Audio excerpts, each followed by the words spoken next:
Hi, my name is Taylor Carlstrand, and I'm a Texan born and raised. And throughout my life, I've seen my fair share of what this wonderful state has to offer. From the fun to the haunting.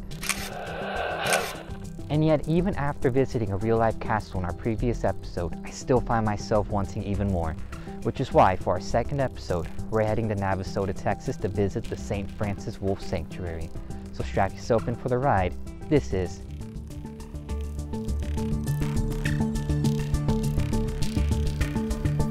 Exploring the Lone Star State.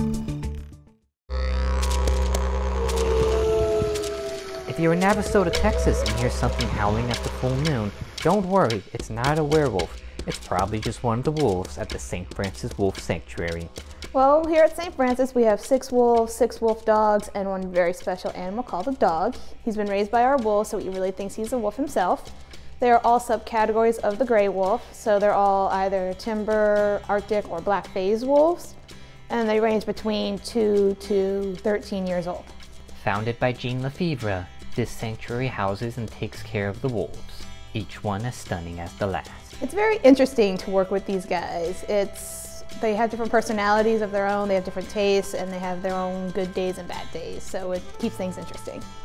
I like working here because of all the little things that happen, getting Alex to step a little bit closer, getting Rox to step a little bit closer, getting to see these guys actually bond with me, be like, hey, this is a nice person, I like her. Getting to see all these guys being able to play around and, you know, take an interest in what we're doing. It's very different than any of the other animals I've worked with. I've done tigers and bears and a bunch of other variety, and they're different because of how they behave and how they actually interact. Some days they will want to come out and play with you, and other days they'll just want to sit down and take a nap. And everything we do is always on their time, so usually it's whatever they want to do. Other animals are always like, hey, I want food no matter what's going on, so they always come in and work with you. When we want them to come in for their shift so we can clean out their enclosures, or when we're trying to do training, getting them to like sit down for 2 seconds is a huge deal. And sometimes just getting them to stand still without moving around is also a huge deal. So when we have something like that, it's one of those things that you can't put into words. It gives you a nice feeling. These guys are sometimes very funny to watch. We have what we call play dates between Raja, Lapua, and Calypso. We get them together and they start running around, they start playing around.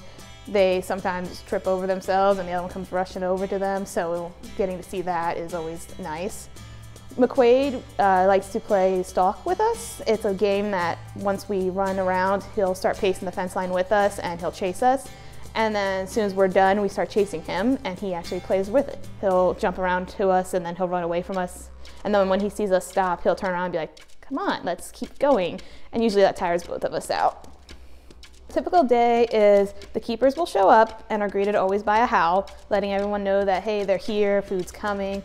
We'll go into the kitchen, get their meals ready, add their supplements, go out, change out their waters, their pails, their tubs, give them some food, give them their enrichment, which is just something novel that they don't get every day. It's to encourage natural behaviors, and we just let them back out into their enclosure. I wanted to work here because I've always wanted to work with wolves, and working with other animals, I just haven't had a chance to work with wolves before. And the fact that this place is just wolves and wolf dogs is something I haven't seen before, so I wanted to actually come in and see what's going on and hopefully to help this place grow. They require a full meat diet. Right now we've actually transitioned them to a little bit of kibble into it, so it actually adds more protein, it adds more supplements, and it's a lot healthier for them because we use an exotic kibble made for zoos. They also require a lot more attention to keep them active, so they aren't just napping all day, and it keeps them not giving them natural behaviors like hunting and digging holes. Holes are one of their many talents that they'd like to do, and we also call that keeper enrichment because that's what we go in and fill in every day, the holes. In the future, we are hoping to receive more animals, mostly wolves and wolf dogs, and that's just as soon as we can get everything more developed and add more enclosures. But that is in the plan. Other than a normal tour, we have what we call a VIP tour where you get to go behind the line and sometimes feed out an enrichment that you help create.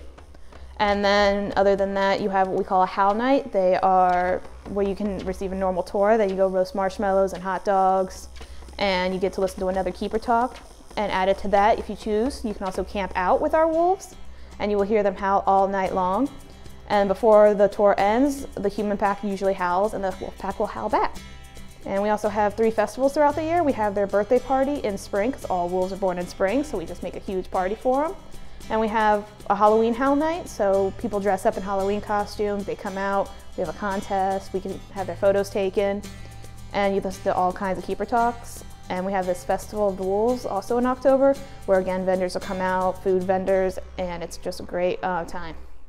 I really hope for this place to grow, get more enclosures, extend our tour line, maybe add a couple of buildings for like education, and open this place up a lot more to the public and just get known. A lot of people don't know we're here, so I just want to get out there and tell everybody that, hey, we're here, we exist, come visit us. Now you don't just have to take my word for it, because if you go to stfranciswolfsanctuary.org, you can book a reservation to come up and see the wolves for yourself. The St. Francis Wolf Sanctuary is a wonderful place to get an up-close look at some magnificent and beautiful creatures, and it's sure to leave you howling at the moon alongside the wolves. Thanks for joining me on this trip, and I hope to see you on the next episode of Exploring the Lone Star State.